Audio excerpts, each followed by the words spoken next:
Assalamualaikum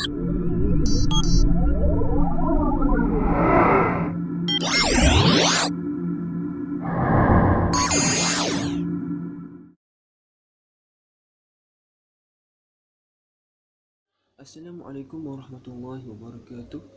Apa khabar semua? Mudah-mudahan kita semua sentiasa sihat dan berada dalam rahmat dan kasih sayangnya. Baiklah, insya-Allah pada hari ini kita sama-sama akan bincang tentang satu tajuk. Jadi sebelum kita mulakan perbincangan kita pada hari ini, elok juga saya perkenalkan diri saya dan juga tajuk yang kita akan sama-sama akan bincangkan pada hari ini. Baiklah, nama diberi Ahmad Zulkifli bin Muhammad Hafiz, lepasan SPM daripada Sekolah Menengah Agama Sultan Ismail Bungun. Dan tajuk yang kita akan sama-sama bincangkan pada hari ini adalah siapakah saya tanpa dia. Dah mesti menarikkan tajuk kita pada hari ini kan. Jadi sebelum kita memulakan perbincangan kita pada hari ini, elok saya jelaskan dulu tentang tajuk kita pada hari ini supaya semua yang dengar ni dapat input dan maklumat-maklumat yang disampaikan ni dengan lebih baik. Siapakah saya tanpa dia? Dia yang kita nak cakap dalam tajuk kita ni adalah tak lain tak bukan tiga orang. Yang pertama adalah ibu bapa kita, yang kedua adalah guru-guru kita, dan yang ketiga adalah kawan-kawan kita. Saya yang kita nak cakap dalam perbincangan kita pada hari ini adalah orang-orang yang berjaya dalam peperiksaan mereka, yang berjaya dalam kehidupan mereka, yang berjaya dalam SPM ataupun peperiksaan-peperiksaan yang seumpama dengannya. Jadi kenapa mereka tiga orang ini dipilih? Dalam banyak-banyak orang, kenapa tiga orang tadi tu dipilih? Ini kerana mereka tiga orang tadi banyak mempengaruhi, banyak memberi sumbangan dan banyak memberi bantuan kepada kita semua. Jadi sebelum kita memulakan perbincangan kita pada hari ini, saya ingin menyuruh kepada anda semua, anggaplah diri anda semua sebagai orang yang berjaya tersebut supaya kita sama-sama dapat menghayati, mendalami dan menjiwai kandungan-kandungan serta isi-isi dalam perbincangan kita pada hari ini. Jadi baiklah, kita mulakan perbincangan kita pada hari ini. Orang yang pertama yang kita akan bincangkan pada hari ini adalah ibu bapa kita. Ibu bapa kita adalah orang yang banyak bersama dengan kita sejak dari kecil sampailah ke besar. Orang yang banyak meluangkan masa bersama-sama dengan kita. Tak logiklah kan, orang yang sentiasa berada di sisi kita, orang yang sentiasa bersama-sama kita dari dulu sampailah sekarang, tidak memberikan apa-apa kesan, tidak memberikan apa-apa bantuan, tidak memberikan apa-apa sumbangan terhadap kejayaan dan kecemerlangan kita. Jadi, apakah sumbangan-sumbangan yang boleh mereka berikan? Antara sumbangan-sumbangan yang boleh mereka berikan termasuklah memberi sokongan moral dan juga semangat. Melalui cara ini, melalui kaedah ini, dengan kita sebagai seorang anak, apabila kita memberikan motivasi dan juga sokongan daripada ibu bapa kita, kita akan berasa lebih bersemangat, berasa lebih terkesan kerana mereka adalah orang-orang yang lebih rapat nak dibandingkan dengan kawan-kawan kita, nak dibandingkan dengan guru-guru kita di sekolah. Kesan daripada motivasi dan sokongan yang mereka berikan, kita akan merasa lebih bersemangat untuk mengejar cita-cita kita, untuk mengejar kejayaan. Mereka jugalah orang yang paling banyak mengeluarkan wang mereka untuk membeli alat tulis, buku rujukan, buku tulis, buku itu, buku ini dan banyak lagi tak lain tak bukan untuk kita belajar dengan lebih baik, untuk kita dapat fokus masa belajar dan juga kita dapat mengisi masa-masa lapang kita di rumah dengan perkara-perkara yang berfaedah seperti melengkaji, membaca buku dan seumpamanya. Kenapa mereka sanggup mengeluarkan wang yang sebegitu banyak semata-mata untuk kita? Dengan membeli buku itu, beli buku ini, beli barang itu, beli barang ini, tak lain tak bukan sebagai bantuan, sebagai sokongan secara tidak langsung yang mereka ingin berikan kepada kita supaya kita dapat mengejar kecemerlangan, supaya kita dapat mengejar kejayaan yang kita impikan selama ini. Dan yang terakhir yang ingin saya sebutkan adalah mereka jugalah ibu bapa orang-orang yang paling banyak mendoakan kesejahteraan dan juga kejayaan kita. Ini kerana mereka adalah orang yang paling sangat menyayangi kita dan ingin melihat kita berjaya pada masa akan datang. Setiap kali selepas solat, sama ada solat fardu ataupun solat sunat, mereka tidak akan lupa mendoakan tentang kesejahteraan dan juga kejayaan kita. Dia yang kedua kita ingin sebut dalam perbincangan kita tak lain tak bukan adalah orang yang banyak mengajar kita di sekolah, iaitu guru-guru kita. Guru-guru matematik ke, guru bahasa Melayu ke, bahasa Inggeris ke, Math ke, sains ke dan sebagainya. Semua adalah guru-guru kita yang banyak memberi pendidikan, yang banyak memberi pengajaran dan pembelajaran kepada diri kita. Jadi apakah yang telah mereka lakukan yang boleh memberi kesan dan memberi efek terhadap kejayaan seseorang? Antaranya ialah berkorban masa bersama keluarga mereka demi anak didik yang tercinta. Contohnya, kelas tambahan petang dan juga kelas tambahan malam. Mereka sanggup hadir ke sekolah untuk mengajar anak-anak didik mereka. Sedangkan pada waktu tersebut, pada kebiasaannya mereka sudah berada di rumah bersama keluarga, bergurau senda dan sebagainya. Tak cukup dengan kelas tambahan yang telah dirancang, mereka juga sanggup mengadakan kelas tambahan secara sukarela yang tidak dirancang, yang tidak disuruh, yang tidak diminta oleh mana-mana pihak. Mereka juga tidak mudah berputus asa apabila pelajar-pelajar mengatakan bahawa mereka tidak memahami apa yang diajar oleh mereka. Malahan mereka sanggup bertanyakan kepada guru-guru lain dan juga sifu-sifu mereka tentang kaedah-kaedah dan cara-cara yang lebih mudah untuk diajarkan. Itulah dia cara-cara ataupun jalan-jalan yang telah dipilih oleh guru-guru kita untuk memberikan bantuan ataupun sumbangan kepada anak-anak murid yang disayangi sekali. Orang yang ketiga yang banyak memberi bantuan dan sumbangan kepada kita, sama ada langsung ataupun tak langsung, adalah tak lain tak bukan adalah kawan-kawan kita, sama ada daripada sekelas ataupun tidak sekelas. Mereka masing-masing memberi sumbangan-sumbangan mereka yang tersendiri agar kita dapat mencapai kejayaan. Antara sumbangan-sumbangan ataupun bantuan-bantuan yang telah mereka berikan adalah menjadi guru muda kepada diri kita. Mereka sanggup menerangkan apa yang masih lagi tidak difahami oleh kita meskipun telah dijelaskan dengan begitu jelas oleh guru-guru. Mereka sanggup menerangkan apa sahaja yang ditanya oleh kita. Mereka juga sanggup meluangkan masa bersama dengan kita, sama ada pada hujung minggu ataupun pada bila-bila masa yang telah kita janjikan bersama dengan dia untuk mengulang kaji mata pelajaran ataupun untuk membuat sedikit tunjuk ajar.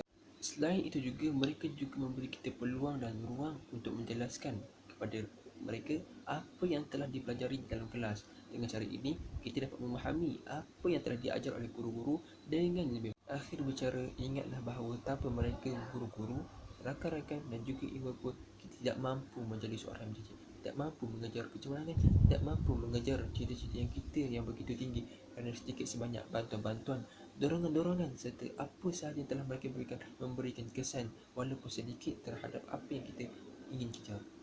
Sekian saja daripada saya, yang lemah itu daripada kelemahan dari diri saya sendiri, yang baik itu daripada Allah. Wabillahi taufiq wal hidayah. Wassalamualaikum warahmatullahi wabarakatuh.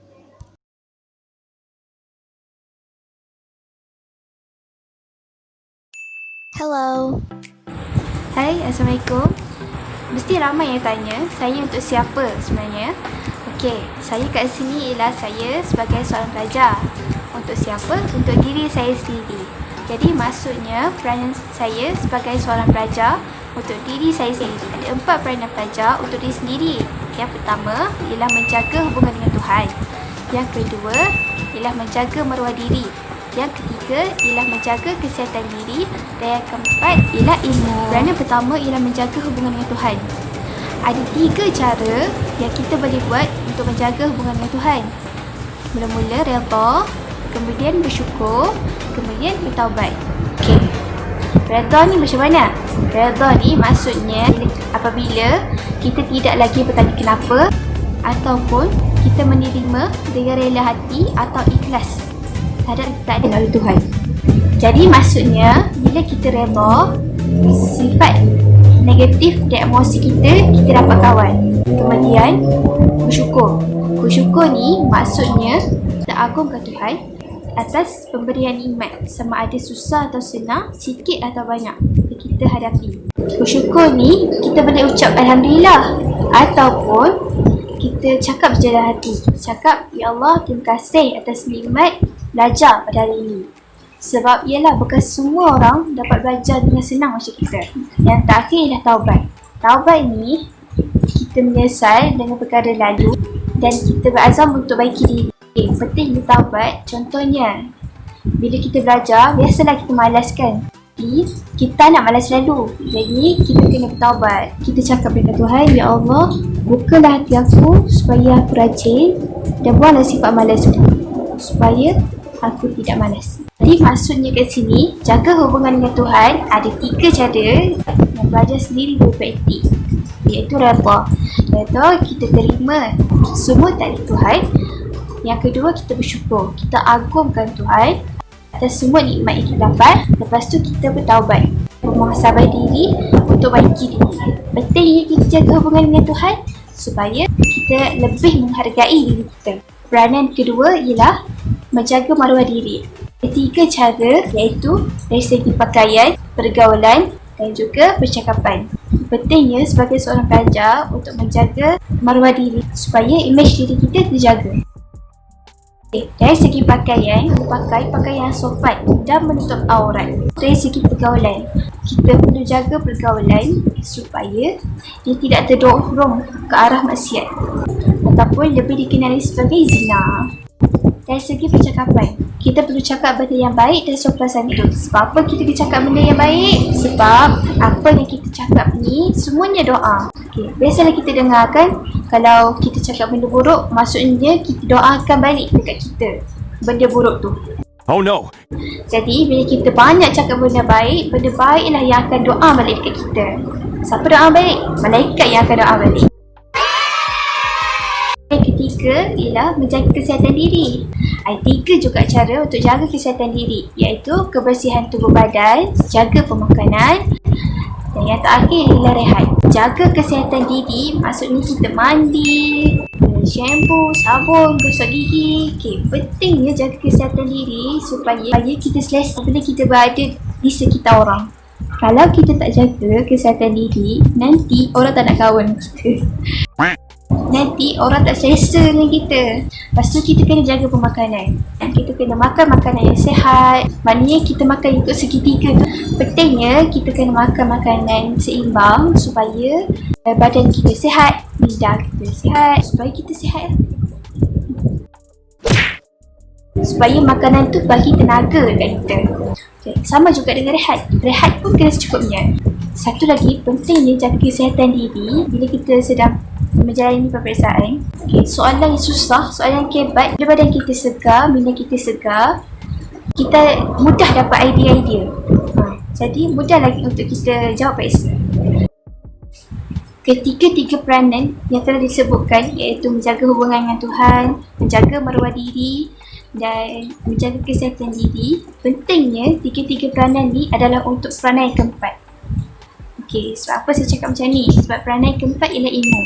3 peranan ni, jaga hubungan dengan Tuhan, jaga kesihatan diri dan jaga maruah diri, adalah untuk supaya hati kita sebenarnya, supaya hati kita bersih, supaya hidup kita diredai Allah.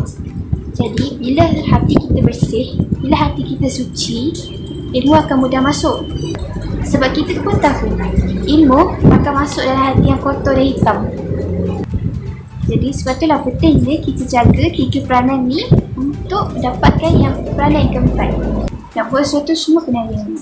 Sebab ilmu lah dia mendorong kita untuk membuat kebaikan. Ada korang bila tengok ceramah, makin banyak dia rasa nak buat perkara yang tak baik. Rasa tak ada.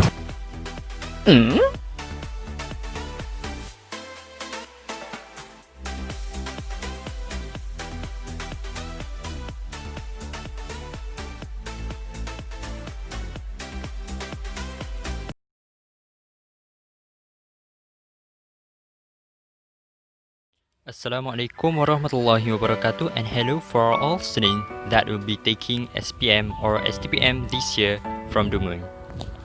Hi, I am Afi Hakimi bin Suhaidi, a former student of SM Science Dumui, and maybe some of you will be watching this video are from Science Dumui also.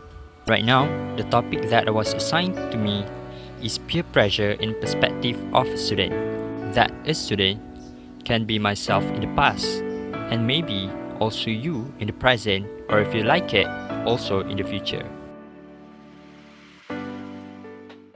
Peer pressure, to be defined in sociology terms, is simply an influence that peers have on an individual who gets encouraged to follow his or her peers.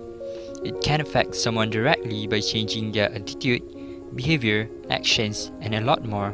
Maybe can even change someone's life. Growing up, fear have always been instilled inside of me about how bad a peer pressure can be. How bad can it affect someone to the point that I was really scared to make friends. Even until now, I still have that awkwardness to start a conversation with someone I don't even know yet. But is peer pressure really something as bad as the society depicted them?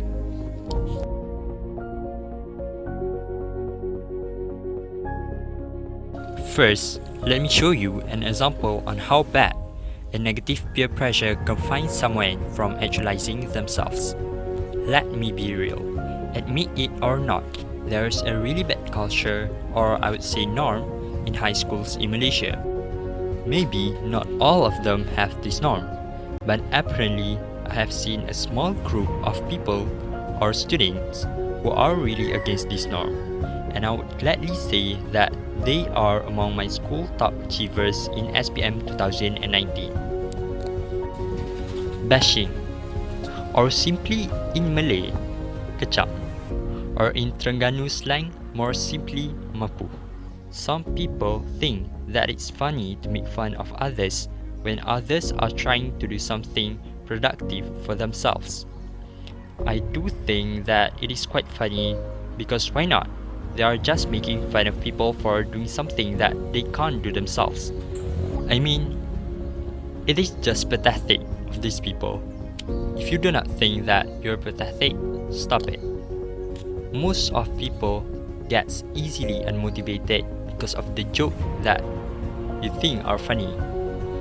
If you can't do something, don't stop others, and instead learn from them to grow together.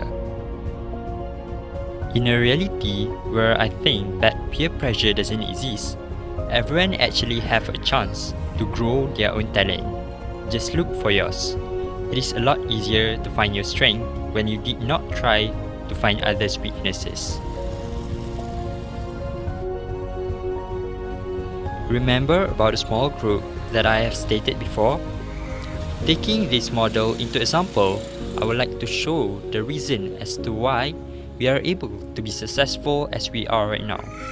But let me give you a reason to trust me first.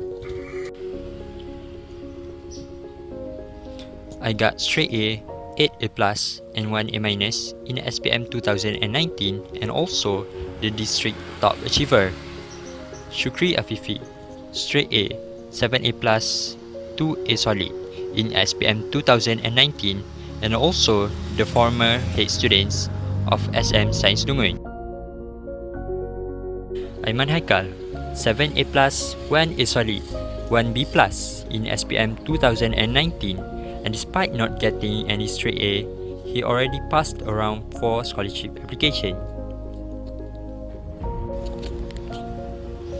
Of course, there are more students that I can say to be part of the contributor, but they are just for reference. In a group of peers, firstly, everyone must have patience to succeed. You need to have the will, or at least an objective to be successful.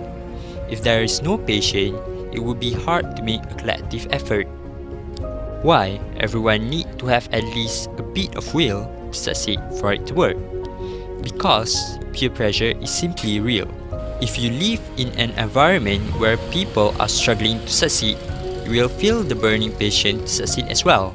The same thing also occurs negatively. That is why if you cannot do it in a large group, then a small group is the best option for you. If all the members are able to do this, they will be able to keep inspiring and motivating each other. At the very end of the day, of course, they will be able to succeed together.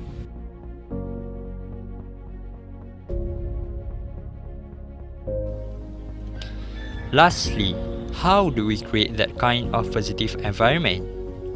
It starts with one person, you. You need to change yourself first, and then you will be able to change one person. And then both of you can change another person, and it keeps going on till all of you become successful human beings no matter in what field you are. This may sound difficult, but it's not impossible. If you don't have the will to change, then no one can change you how hard they try.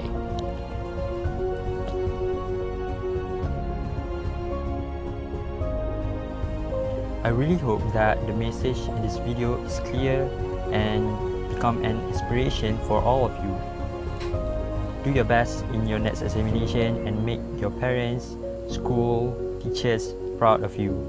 Thank you.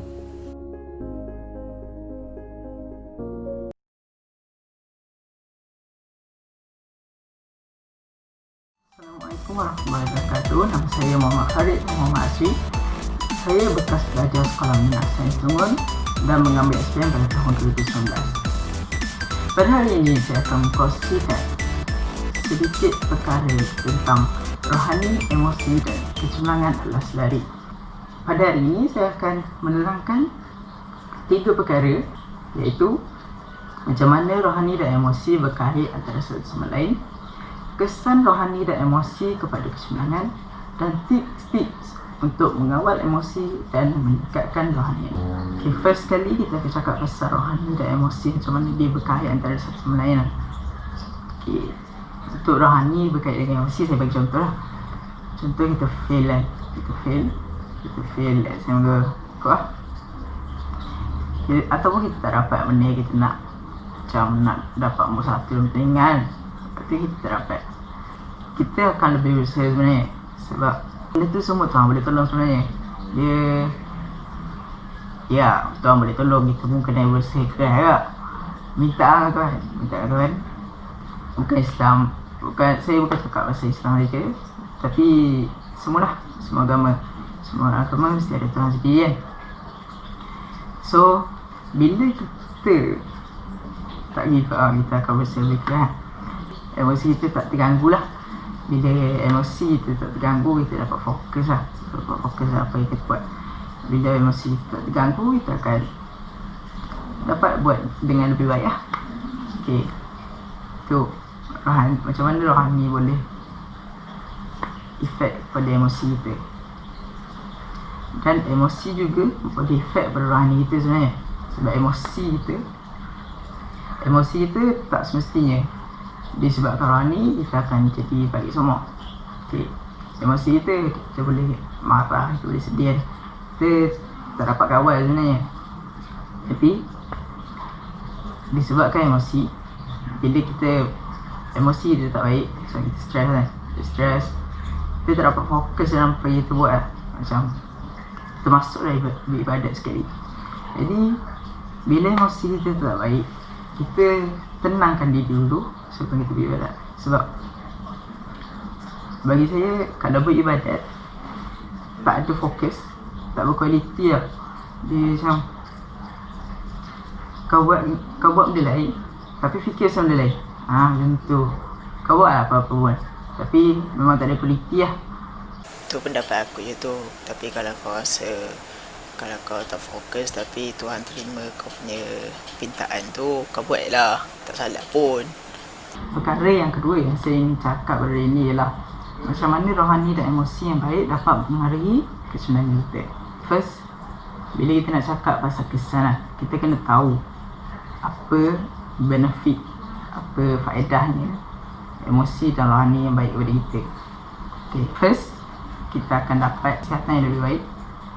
So, kesihatan yang lebih baik, tak kira kesihatan fizikal, kesihatan mental, dia boleh kaitkan dengan kita punya kesihatan. Bila kita kaitkan dengan kita punya kesihatan, dia berkait dengan emosi. Bila kita stres, dia ada satu term ni, iaitu stress eating. Kalau tak tahu apa maksud, ni ada maksud dia. Okay.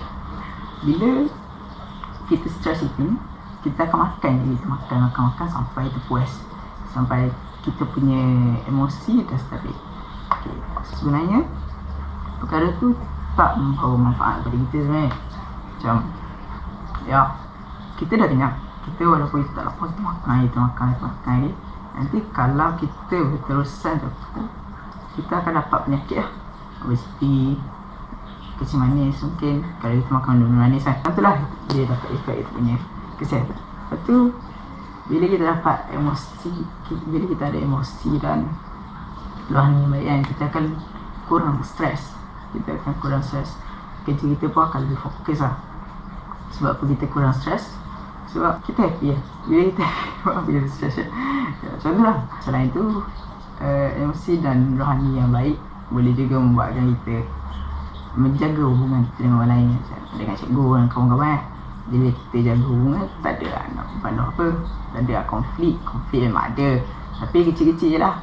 Bila kecil-kecil senang je nak selesai, tiap hari selesai macam tu. Okay, disebabkan emosi dan rohani kita yang baik, kita akan dapat jaga kesihatan, dan kita dapat kurangkan stres, kita dapat menjaga hubungan. Dengan itu, kita boleh kaitkan dengan kesenangan kita. Okay, first, kesihatan kita. Kesenangan kita tak semesti kita kena sihat. Kalau kita nak cemerlang, saya tak kata semua orang yang cemerlang adalah sihat, tapi dia basic lah. Kalau kita nak cemerlang, kita kena usaha. Kalau kita nak usaha, kita kena sihat. Kalau kita sihat, kita boleh usaha lebih lagi, InsyaAllah dapat cemerlang.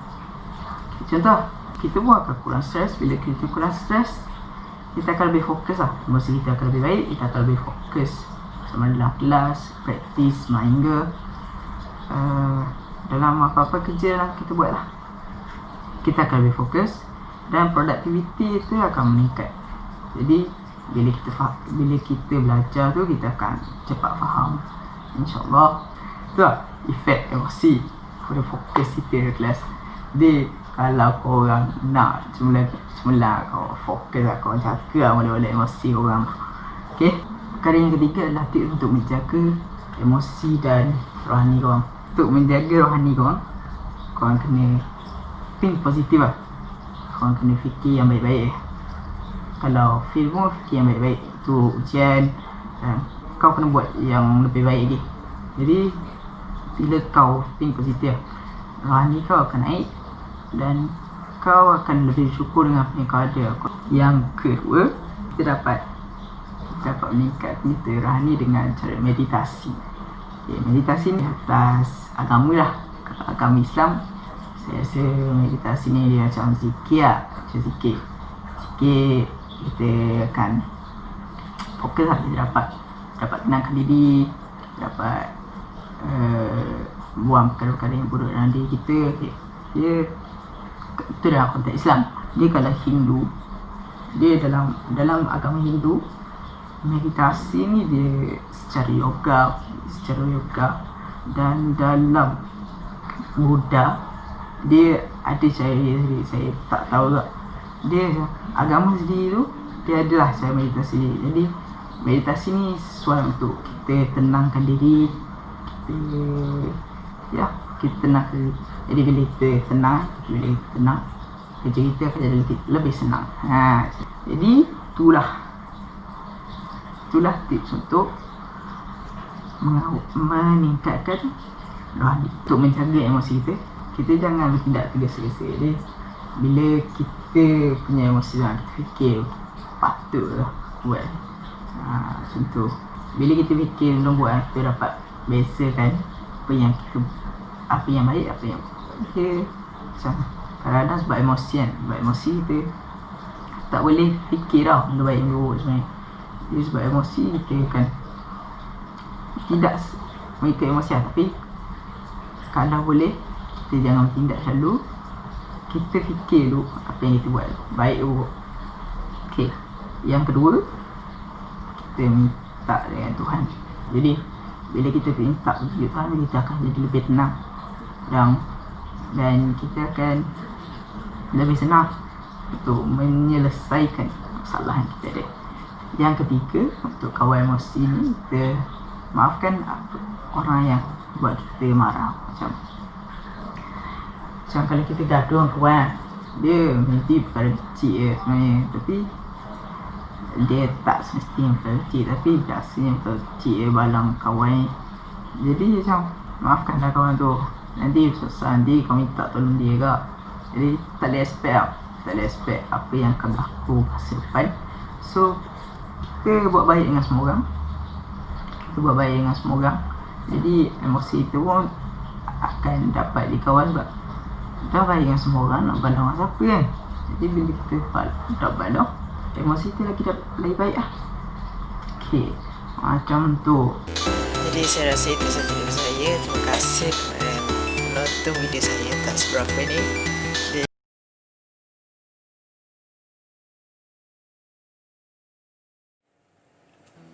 Assalamualaikum warahmatullahi wabarakatuh dan salam sejahtera. Saya Anis Amira binti Razaki, calon SPM 2019 dan bekas pelajar dari Sekolah Menengah Kebangsaan Tengku Intan Saharah, Dungun. Saya ingin mengambil kesempatan ini untuk mengucapkan ribuan terima kasih kepada pihak PPD kerana memberi saya peluang untuk membuat sedikit perkongsian. Saya juga ingin mengucapkan terima kasih kepada ibu bapa saya kerana banyak membantu saya dalam kehidupan saya, terutamanya dalam belajar, dan banyak memberi sokongan apabila saya berasa berputus asa. Seterusnya, kepada keluarga, saya ingin mengucapkan terima kasih kerana banyak memberi sokongan kepada saya, kemudian guru-guru yang banyak membimbing saya dengan penuh sabar dan kasih sayang, serta kawan-kawan yang seperjuangan dengan saya yang banyak berkongsi ilmu dan mengajak saya untuk berjaya. Topik saya ialah mengukir kenangan di zaman sekolah dan mengejar impian. Sudah pasti ramai yang berfikir bahawa mereka kena korbankan zaman keseronokan mereka di zaman sekolah hanya untuk mencapai cita-cita mereka. Sebagai remaja, kita mesti mengimpikan zaman remaja yang penuh dengan keseronokan dan kenangan yang indah untuk dikenang pada masa akan datang. Contohnya, kita nak ada banyak masa dengan kawan-kawan. Dan kita nak diri kita ni mendapat perhatian daripada orang ramai. Tak kira lah ibu bapa ke, guru-guru ke, kawan-kawan ke. Walaupun masyarakat sekeliling, kita mesti nakkan perhatian mereka. Selain itu, sebagai remaja kita pun nakkan masa untuk berseronok dengan cara main game ataupun pergi jalan-jalan. Dan sudah menjadi lumrah kebiasaan seorang remaja untuk berjinak-jinak dengan cinta atau lebih dikenali sebagai budaya couple dan crush. Dan saya yakin juga, sebagai seorang remaja, kita pun nak berjaya seperti orang lain. Namun, bila kita meneliti balik apa yang orang-orang berjaya ni dah usahakan, kita akan menjadi putus asa dan lemah semangat untuk belajar. Mungkin rasa ini datang apabila kita melihat mereka yang berjaya ni seolah-olah tiada masa untuk berseronok, hidup hanya untuk belajar.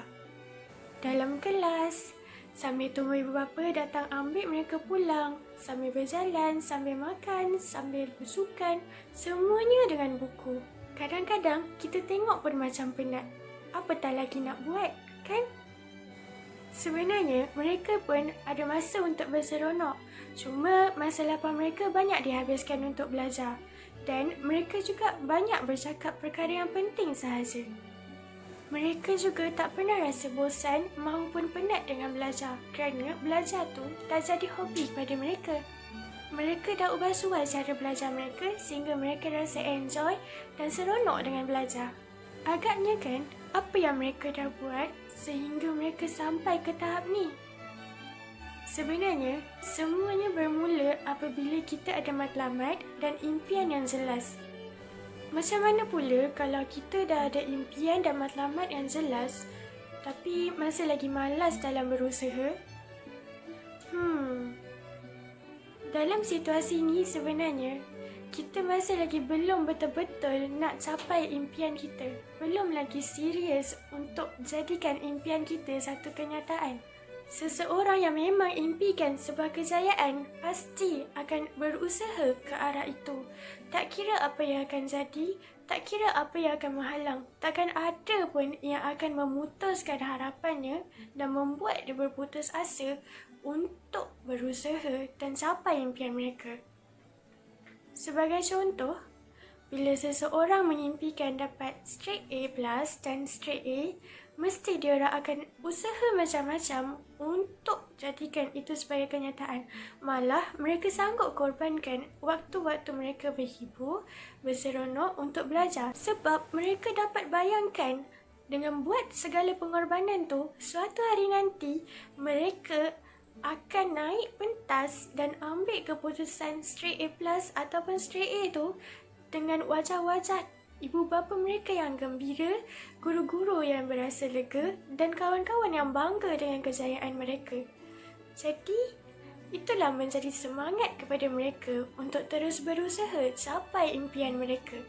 Bila adanya semangat, mereka takkan pernah rasa penat maupun susah dalam belajar. Semuanya jadi senang.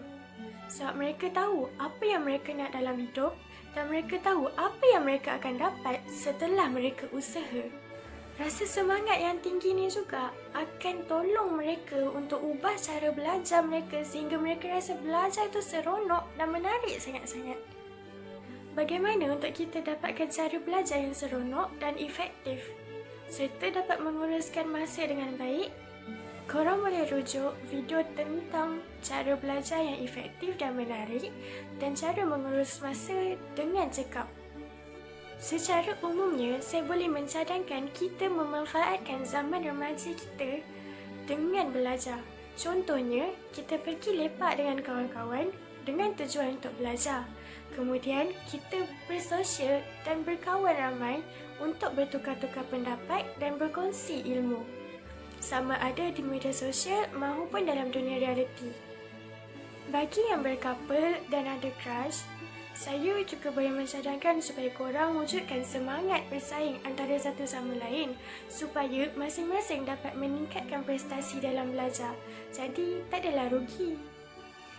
Selain itu, jadikanlah aktiviti yang menarik sebagai satu reward kepada kita selepas kita berusaha belajar.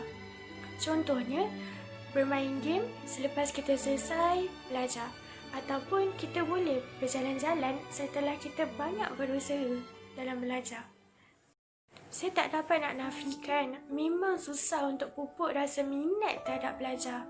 Tapi korang boleh mula dengan memaksa diri untuk belajar. Memanglah mula-mula tu terpaksa, tapi lama-lama akan terbiasa. Bila dah terbiasa, belajar pun akan jadi seronok dan mudah je. Tak ada dah rasa penat, tak ada dah rasa susah. Korang akan rasa enjoy dan rasa diri korang akan dapat tingkatkan prestasi hari demi hari.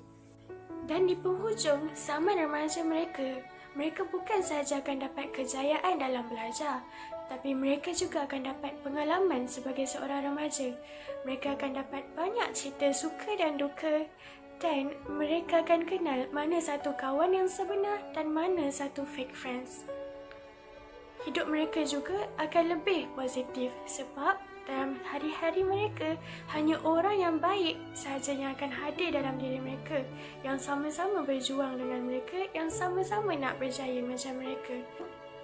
Dan inilah kenangan yang paling indah mereka ada sepanjang zaman remaja, iaitu zaman berusaha bersama-sama kawan-kawan dan capai kejayaan bersama mereka. Sebagai penutup, saya nak kongsikan satu kata-kata hikmah yang saya pernah dapat satu masa dulu, dan kata-kata hikmah ni dah banyak tolong saya untuk atasi rasa malas. Apa kata hikmah tu? Rajin adalah ubat, malas adalah racun. Jadi bila kita rasa malas, ingatlah bahawa dalam diri kita sedang ada racun.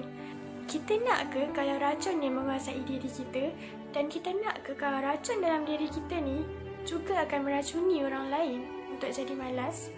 Kalau tak nak, kita kenalah usaha untuk jadi rajin, walaupun pada awalnya hanya lakonan untuk menjadi rajin. Tapi percayalah, pada awalnya ia hanya lakonan, tapi sampai satu masa ia akan menjadi kebiasaan dan akan mempengaruhi orang di sekeliling kita untuk turut menjadi rajin. Saya harap perkongsian saya ni dapat memberi manfaat kepada semua pelajar. Dan saya harap perkongsian ini juga dapat membuka hati pelajar untuk lebih bersemangat dalam belajar dan membuang rasa malas tu.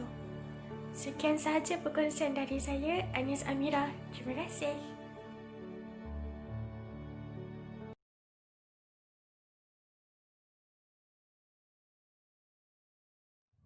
Assalamualaikum warahmatullahi wabarakatuh.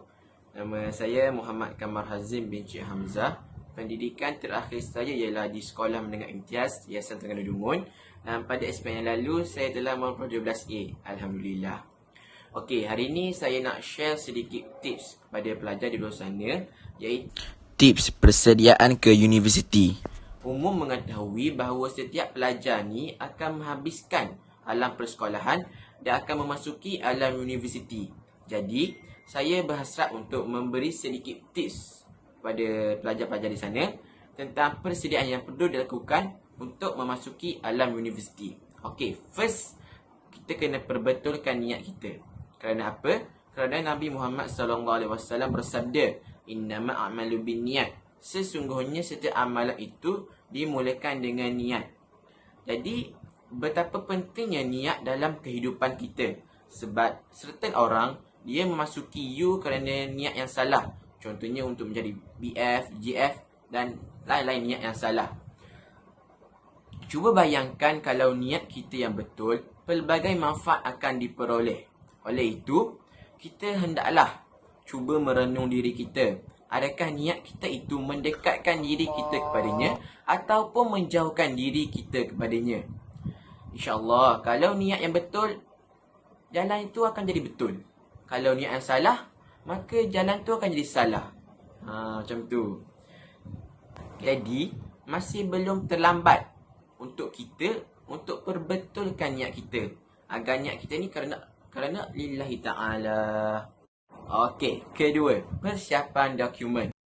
Ramai yang tanya, bang, apa yang perlu ada untuk memasuki alam universiti ini? Okey, cadangan saya ialah, korang carilah siapa sahaja, dengarkanlah cerita mereka, dengarkanlah pengalaman mereka. Jadikan cerita mereka itu sebagai satu pengajaran, pelajaran dan pedoman untuk kita untuk hadapi situasi di alam universiti nanti. Jadi, bila kita dengar cerita mereka tu, kita akan mendapat satu big picture tentang situasi yang akan berlaku di U nanti.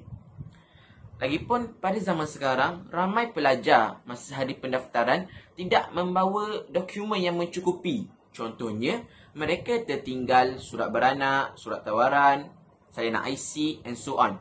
Jadi, cadangan aku ialah, korang hendaklah buat satu salinan fail yang lengkap dan letakkan dalam satu fail, agar ia lebih mudah untuk korang pada hari pendaftaran nanti.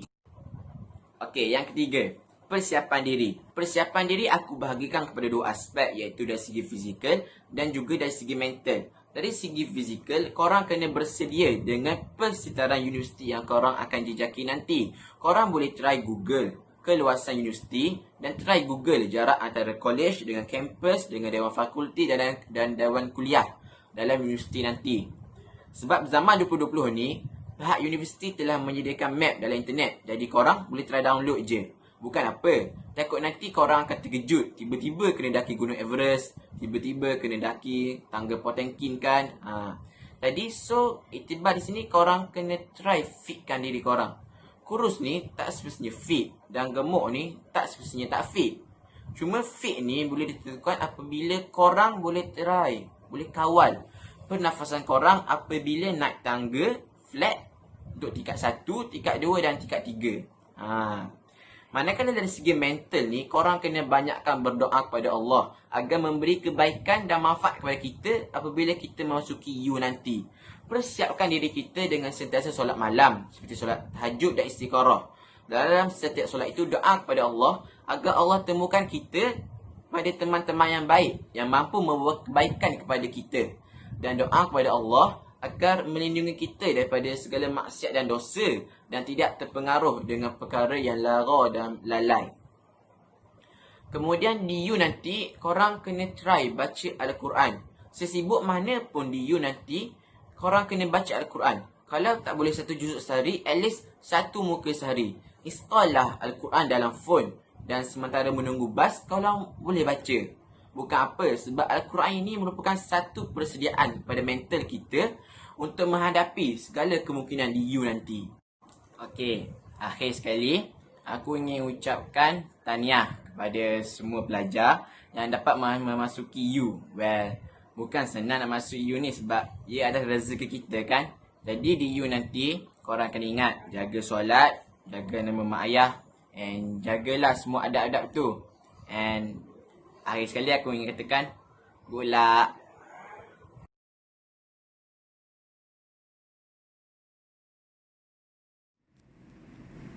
Apa khabar semua? Salam sejahtera. Nama saya Bud Yijun dari SMK Sultan Omar. Pada SPM tahun 2019, saya berjaya mencapai keputusan yang cemerlang. Oleh itu, saya mengambil kesempatan di sini untuk mengucapkan ribuan terima kasih kepada guru-guru dan rakan-rakan yang menolong saya secara langsung atau tidak langsung, terutamanya cikgu di SMK Sultan Omar. Selain itu, saya juga mengambil kesempatan di sini untuk membuat sedikit perkongsian, iaitu kecemerlangan akademik bukan penentu kejayaan seorang pelajar. Cuba kita perhatikan setiap kali apabila keputusan peperiksaan diumumkan. Tentulah ramai orang yang sibuk bertanya tentang bilangan A yang diperolehi. Sama ada pelajar tersebut cemerlang atau tidak, masyarakat sekeliling tentu menilainya dengan bilangan A yang diperolehi. Persoalannya, adakah dengan bilangan A yang diperolehi oleh seseorang pelajar mencerminkan kecemerlangan dan kejayaan diri pelajar tersebut? Memang tidak dapat dinafikan mereka yang telah mendapat keputusan cemerlang telah melepasi standard yang ditetapkan oleh Kementerian Pendidikan Malaysia. Melepasi standard yang ditetapkan oleh KPM merupakan tiket untuk pelajar SPM atau STPM untuk masuk ke universiti dan mendapatkan kelulusan tertinggi. Sehinggakan kerajaan menetapkan 40% daripada keseluruhan penduduk perlu mendapat kelulusan tertinggi ini.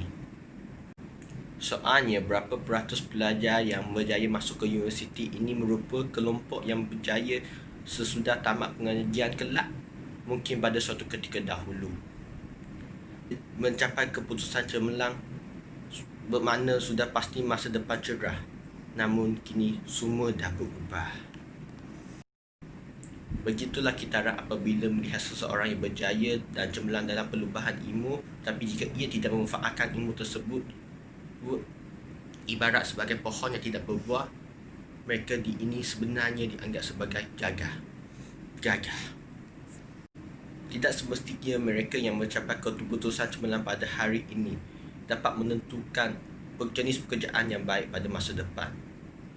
Cuba kita perhatikan mengapa masih ramai graduan yang sudah mendapatkan pengajian tinggi dengan segulung ijazah tetapi masih tidak dapat pekerjaan yang sesuai dengan mereka. Mereka adalah pelajar yang cemerlang sebelum memasuki ke universiti ini. Namun demikian, mereka yang gagah hari ini tidak semestinya gagah untuk selama-lamanya. Ini kerana pendidikan formal di sekolah menengah bukan destinasi terakhir pendidikan formal bagi mereka. Hari ini kita lihat berapa ramai pelajar yang gagal di peringkat SPM tetapi berjaya dalam bidang perniagaan. Apa yang penting bagi mereka, janganlah menganggap peluang tersebut adalah peluang terakhir. Mereka perlulah berusaha dengan lebih lagi tekun supaya berjaya pada suatu hari nanti. Justeru, kecemerlangan dalam akademik sahaja masih tidak memadai. Kecemerlangan akademik tidak sepatutnya menjadi sasaran utama pelajar secara menyeluruh. Tapi bukan sesekali kita mengabaikannya. Namun, faktor lain yang berkaitan perlu diambil kira. Hal ini dikatakan demikian kerana falsafah pendidikan kebangsaan menyatakan kecemerlangan pendidikan adalah satu usaha untuk melahirkan insan yang seimbang dan harmonis dari segi intelek, rohani, emosi dan jasmani berdasarkan kepercayaan dan kepatuhan kepada Tuhan. Bahkan usaha ini adalah bertujuan bukan sahaja untuk melahirkan pelajar yang cemerlang dan berilmu, malah melahirkan lebih banyak pelajar yang berkepribadian tinggi dan berakhlak mulia, amanah, bertanggungjawab serta berkeupayaan mencapai kesejahteraan diri, keluarga, masyarakat dan negara. Perkara ini dianggap sangat penting bagi membantu mereka menghadapi cabaran hebat pada masa kini. Penguasaan kemahiran insaniah yang mencakupi beberapa aspek iaitu kualiti peribadi adalah merupakan pendekatan yang baik dalam memajukan diri. Antaranya berkeyakinan diri yang tinggi dan mempunyai kemampuan berkomunikasi dengan baik adalah kemahiran tambahan bagi membolehkan mereka bersaing dalam pasaran kerja pada masa akan datang. Justeru, kecemerlangan diri bukan hanya diukur dengan pencapaian akademik semata-mata atau ukuran beberapa A yang dapat. Tetapi apa yang penting pelajar itu dapat melahirkan kepribadian dan akhlak yang baik, berkemahiran, seterusnya dapat menjadikan diri sebagai seseorang yang hebat sepanjang zaman. Bagi mereka yang gagal dalam peperiksaan, itu bukanlah bermakna akan terus gagal untuk selama-lamanya. Bangkitlah kembali dalam usaha meneruskan agenda kehidupan yang lebih mencabar, bukan menangani apa yang telah berlalu. Sekian, terima kasih.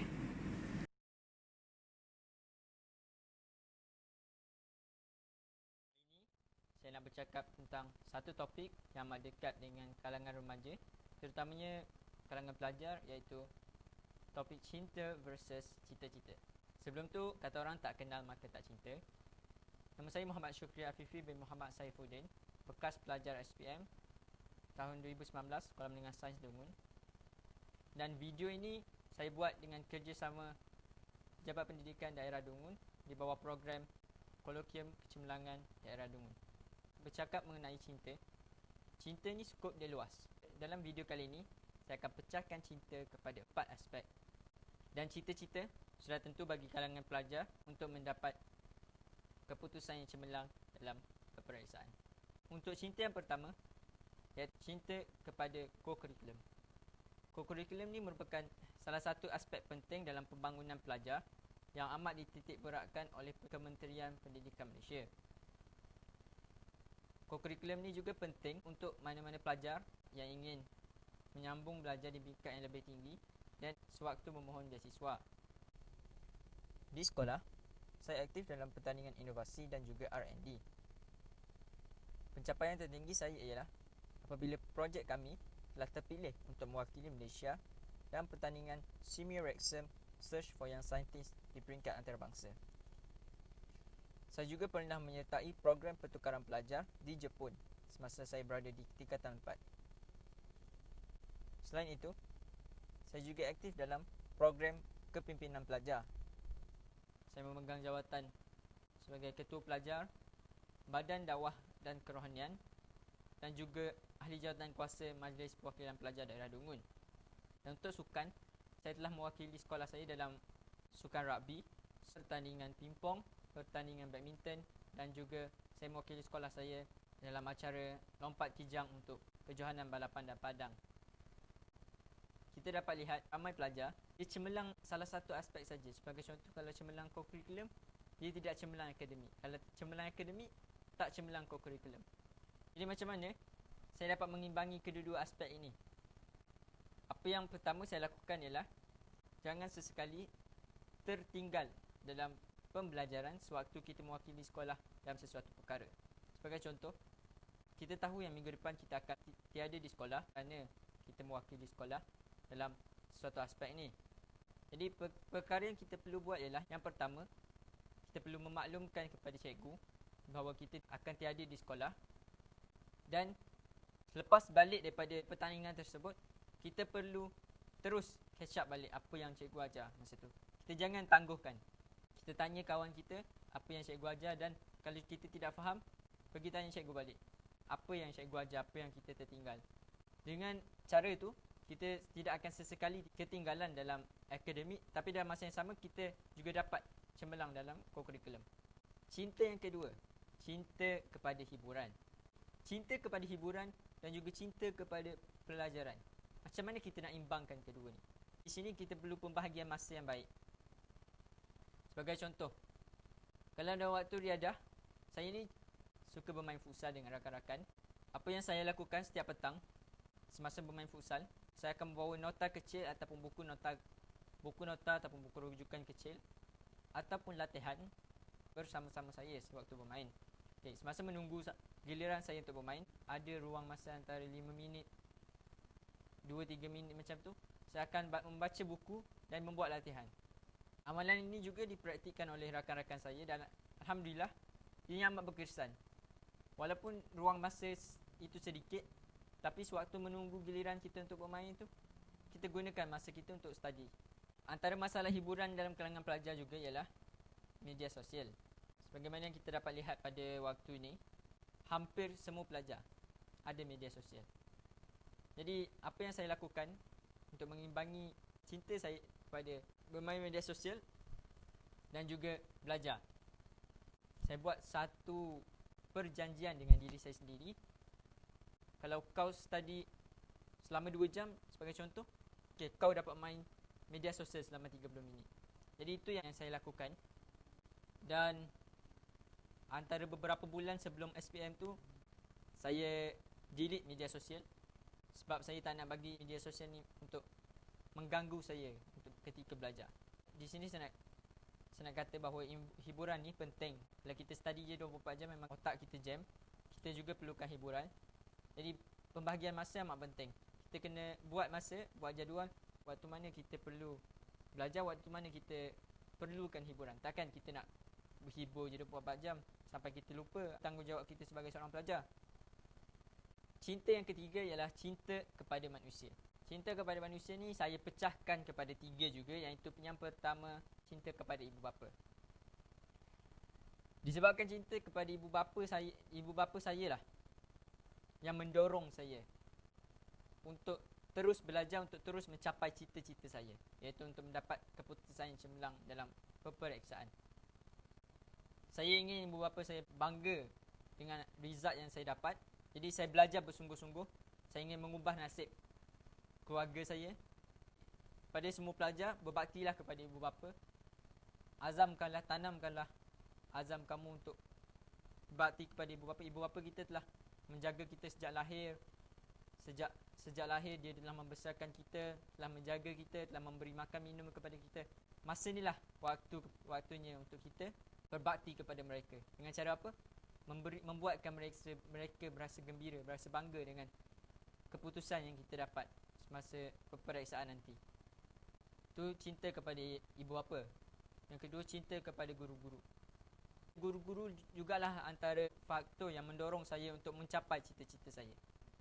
Saya lihat guru-guru saya banyak menghabiskan waktu mereka bersama para pelajar berbanding keluarga mereka menghabiskan waktu mereka untuk membuat kelas tambahan. Malahan ada juga guru yang sanggup menghabiskan wang ringgit semata-mata untuk memberi latihan kepada para pelajar. Melihat kepada kesungguhan para guru-guru, ini telah membakar semangat saya untuk membalas jasa mereka dengan mendapat keputusan yang cemerlang. Ada juga dalam kalangan remaja kita ni, ada satu lagi cinta, iaitu cinta kepada pasangan mereka. Ya, ada kalangan remaja yang mempunyai pasangan. Bagi saya, kita terlalu muda untuk mempunyai pasangan, dan saya rasa mempunyai pasangan tidak sangat membantu untuk mencapai kecemerlangan. Untuk mengelakkan diri saya daripada terjerumus dalam percintaan ni, saya selalu cakapkan kawan saya untuk nasihat kepada saya supaya saya tidak terlibat dalam percintaan. Dan cinta yang terakhir ialah cinta kepada Tuhan. Apa-apa pun yang kita dapat sebenarnya, semuanya daripada Tuhan. Kejayaan kita, kecemerlangan kita, semuanya daripada Tuhan. Untuk mencapai cita-cita, kita perlulah memohon kepada Tuhan agar Tuhan memberikan kepada kita cita-cita. Dalam skop saya seorang Muslim, saya selalu mendoakan diri saya, mendoakan kawan-kawan saya untuk mencapai keputusan yang cemerlang dalam peperiksaan.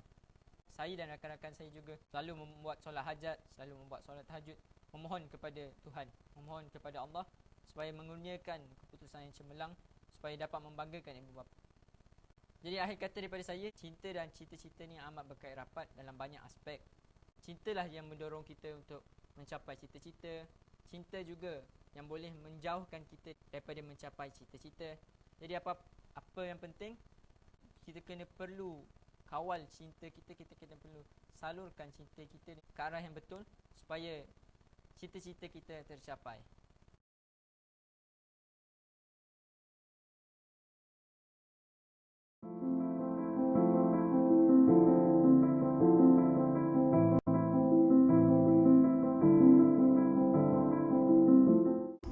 Dah ulang kaji hari ini, macam mana pengalaman baru? Best kan? Belajar secara online. Walau apa cara sekalipun cara kita belajar, yang penting kita haruslah menjaga keberkatan ilmu. Bismillahirrahmanirrahim. Assalamualaikum warahmatullahi wabarakatuh. Saya Aisyah, Nurul Aisyah binti Zakari, Batch 02 SPM 2019, Sekolah Menengah Imtiaz Yayasan Terengganu Dungun. Keberkatan. Yang penting dalam menuntut ilmu, kita perlulah mencari redha dan keberkatan daripada Allah Subhanahu Wa Taala. Apa maksud berkat ni? Macam mana nak dapatkan keberkatan? Pada saya, berkatnya sesuatu ilmu itu adalah apabila kita mudah memahami topik yang dipelajari dan dapat memberi manfaat kepada kita dan orang lain. Contohnya, untuk kita dapat menduduki peperiksaan dengan tenang dan dapat memberikan jawapan yang terbaik. Dan manfaat bagi orang lain, kita dapat membantu rakan kita untuk lebih memahami topik tersebut. Pertamanya, nak dapat keberkatan Allah ni sangat mudah. Dengan satu benda kecil ni je, kita dah boleh dapat keberkatan Allah. Apa benda tu? Nabi Muhammad SAW pernah bersabda, ketahuilah pada jasad itu terdapat segumpal daging. Jika ia baik, maka baiklah seluruh jasadnya. Jika ia buruk, maka buruklah seluruh jasadnya. Ketahuilah bahawa ia adalah hati. Hadis riwayat Bukhari dan Muslim. Ya, melalui hati kita dah boleh dapat keberkatan Allah. So, apa kita nak buat dengan hati kita ni? Niat yang baik, keikhlasan dan sentiasa sangka baik dengan Allah. Jika niat kita baik, insya-Allah perbuatan kita yang seterusnya pun akan jadi baik. Sebab apa? Sebab bila hati baik, seluruh jasad akan jadi baik. Dalam hati kita ni, hanya kita dan Allah je yang tahu. So, apa yang saya cuba nak sampaikan kat sini, walau apa pun yang kita buat dalam hidup kita, kita kena niat kerana Allah. Terutamanya dalam menuntut ilmu. Kita kena ikhlas kerana Allah Ta'ala.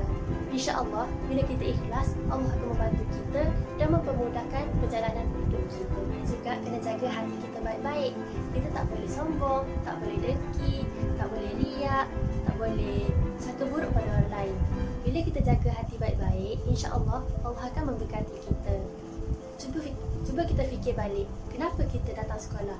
Kenapa kita pergi menuntut ilmu? Sebab nak jumpa kawan? Atau sebab mak ayah suruh?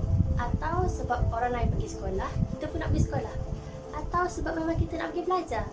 Betul, nak menuntut ilmu ni bukan mudah. Pelbagai dugaan yang kita hadapi. Kita rasa malas, kita rasa susah, kita rasa macam dah tak boleh nak teruskan dah. Macam-macam lah yang kita rasa.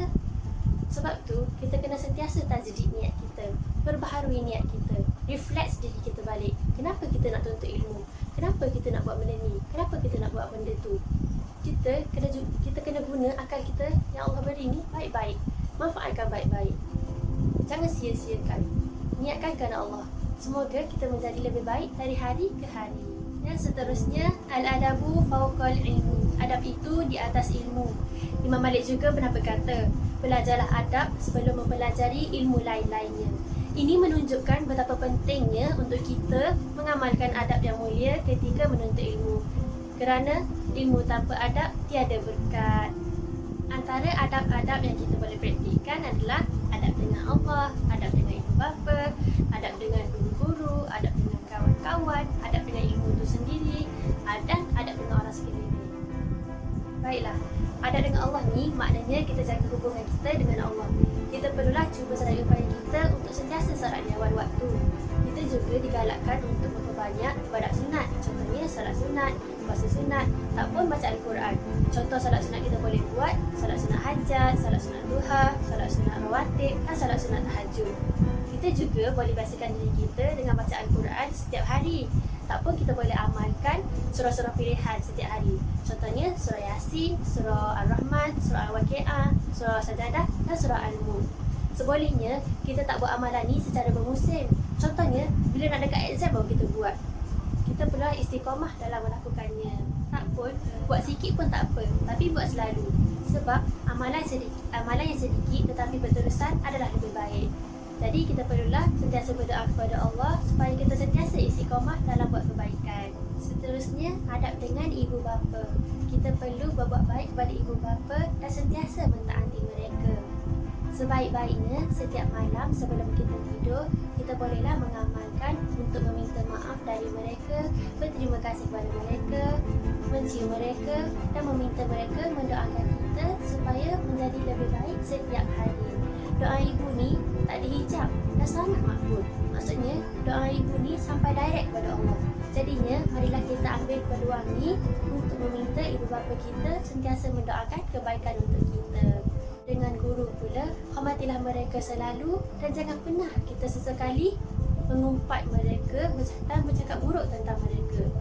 Adab dengan kawan-kawan pula, kita perlulah menolong antara satu sama lain dan jangan pernah kita pentingkan diri sendiri. Seterusnya, adab dengan ilmu. Kita perlulah beramal dengan ilmu yang kita pelajari, kerana ilmu tanpa amal ibarat pohon yang tidak berbuah. Dan akhir sekali, adab dengan orang di sekeliling.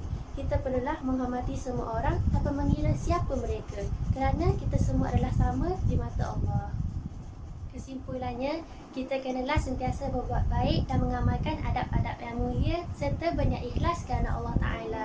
Sekadar ini saja perkongsian dari saya sebagai peringatan untuk diri sendiri dan anda semua. Akhir kalam, terima kasih saya ucapkan kepada pihak PPD Dungun kerana memberikan saya peluang ini untuk berkongsi tips kepada rakan-rakan saya yang bakal menduduki peperiksaan SPM, STPM dan lain-lain. Jutaan terima kasih juga kepada para guru yang mendidik saya sejak dari kecil hinggalah saya menjadi saya yang sekarang. Sekian, terima kasih. Assalamualaikum warahmatullahi wabarakatuh.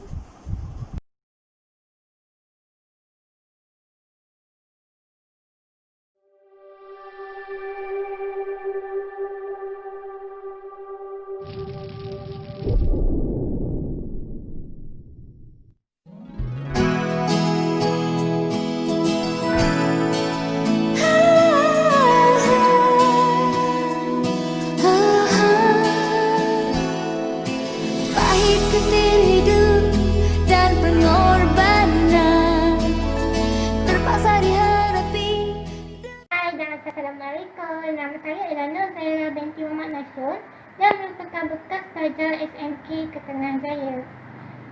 Saya merupakan calon SPM pada tahun 2019. Untuk maklumat anda semua, saya ni merupakan seorang pelajar yang kurang upaya. Sejak dari kecil lagi, saya mengidap penyakit yang dikenali sebagai spinal muscular atrophy di mana masa yang mengawal saraf saya adalah semakin lemah. Jadi dalam video ini saya akan memberitahukan kepada anda semua bahawa tiada halangan untuk kita berjaya.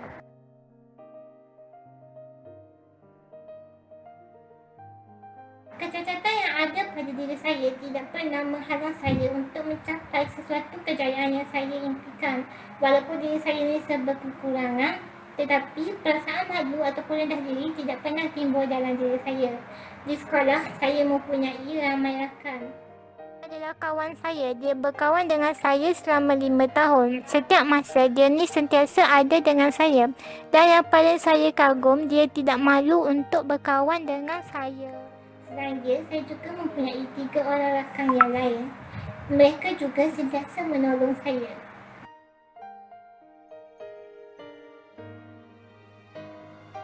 Katakanlah diri saya ini 100% memerlukan bantuan orang lain. Contohnya nak makan, nak minum ataupun nak bergerak dari satu tempat ke tempat yang lain. Tapi alhamdulillah saya dikurniakan sebuah keluarga yang baik dan memberikan pengorbanan mereka kepada saya untuk memastikan saya hidup lebih stres. Ini menjadikan saya lebih semangat lagi untuk belajar bersungguh-sungguh sebagai hadiah kepada mereka untuk membalas jasa mereka dengan pelajaran saya yang cemerlang.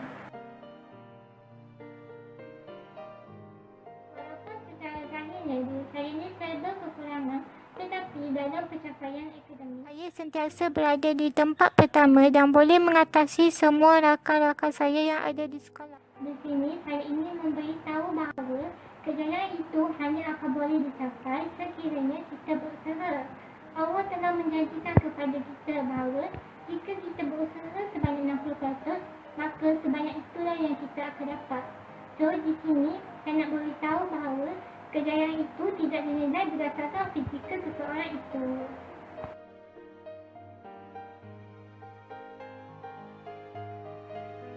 So, akibat daripada diri saya menjadikan kekurangan diri saya sebagai kekuatan dalam hidup saya.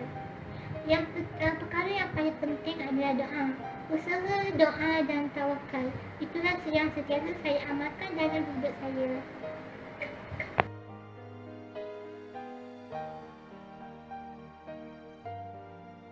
Orang yang senasib dengan saya yakin anda boleh meneruskan hidup ini dan mencapai apa yang anda pendaki. Dan untuk orang yang normal, yang lebih sempurna dari saya, jika diri saya ini serba kekurangan, boleh berjaya, apatah lagi anda. So, fikir-fikirkanlah. Kejayaan ini bukan soal boleh ke tak boleh, tetapi soal nak dengan tak nak je. Tepuk dada, tanya minda. InsyaAllah selepas ini saya akan melanjutkan pelajaran ke tingkatan 6 dan seterusnya di peringkat universiti saya akan mengambil jurusan undang-undang kerana cita-cita saya adalah ingin menjadi seorang peguam. Tolong doakan saya ya. Sekian sahaja daripada saya. Assalamualaikum warahmatullahi wabarakatuh. Bye-bye.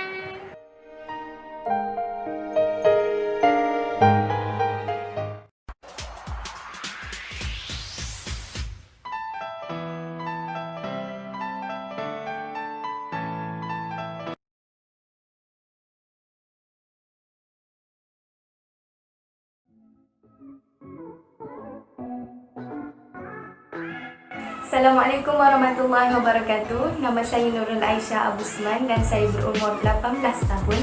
Saya merupakan alumni dari Sekolah Menengah Imtiaz Dungun. InsyaAllah hari ini saya akan berkongsikan dengan anda semua mengenai tajuk saya, iaitu dunia gadget dan remaja.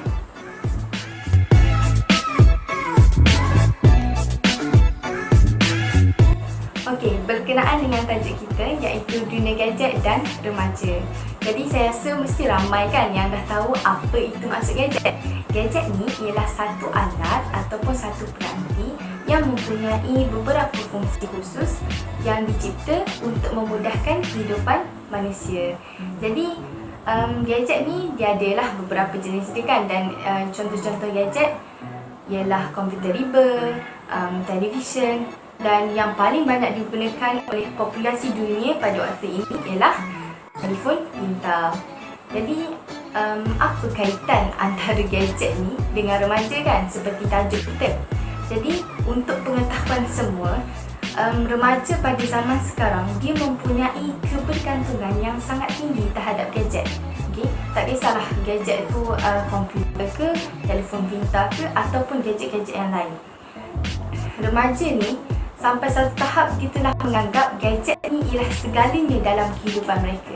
Jadi pada hari ini insya-Allah saya akan kongsikan beberapa manfaat gadget terhadap remaja.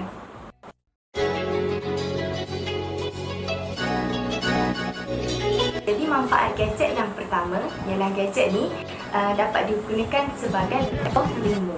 Kenapa saya katakan gadget ni dapat digunakan sebagai platform ilmu? Sebab remaja ni bila dia ada gadget, dia boleh gunakan gadget ni untuk mengakses internet. Bila dia orang boleh akses internet, dia orang boleh gunakan internet ni untuk mendapatkan maklumat dengan cepat dan tepat.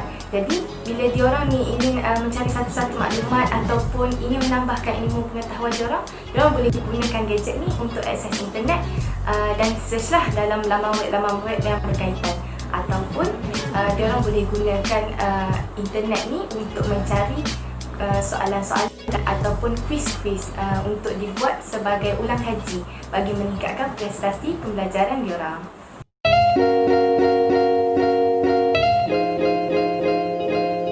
Manfaat gadget yang kedua ialah gadget ini dapat digunakan sebagai alat perhubungan.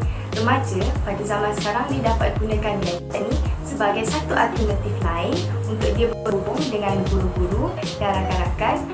Jadi jika seorang pelajar tu merasakan dia ni kurang faham mengenai sesuatu tajuk ataupun sesuatu topik yang dipelajari pada hari tersebut, tapi ialah mungkin mereka tidak mempunyai masa untuk berjumpa dengan guru di sekolah, ataupun mereka merasa malu untuk berjumpa dengan guru secara berdepan, mereka boleh menggunakan gadget ni sebagai satu alternatif untuk berhubung dengan guru dan bertanyakan kepada guru topik-topik yang mereka tidak faham tu.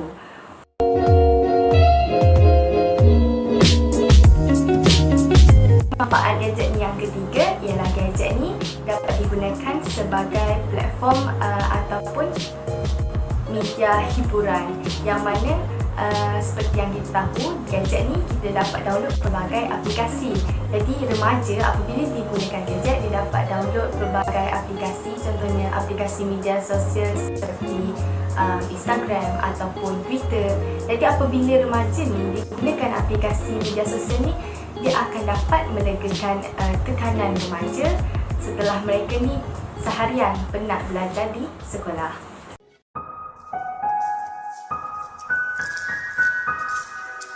Jadi baiklah, itulah beberapa manfaat gadget terhadap remaja yang telah saya kongsikan kepada semua. Cuma kita sebagai manusia, sebagai seorang remaja, kita kena ingat bahawa setiap benda yang diciptakan di atas muka bumi ini, dia pasti mengandungi manfaat dan keburukan yang tersendiri. Jadi begitulah juga dengan gadget.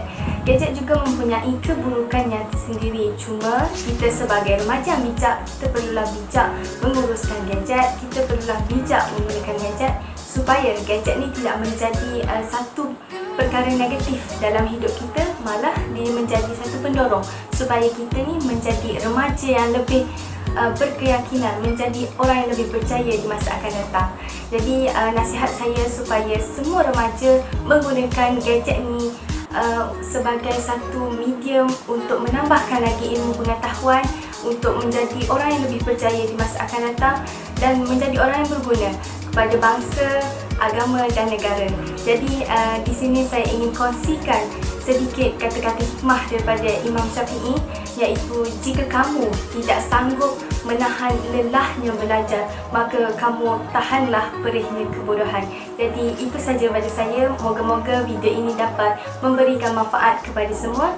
Wabillahi taufiq wal hidayah. Wassalamualaikum warahmatullahi wabarakatuh.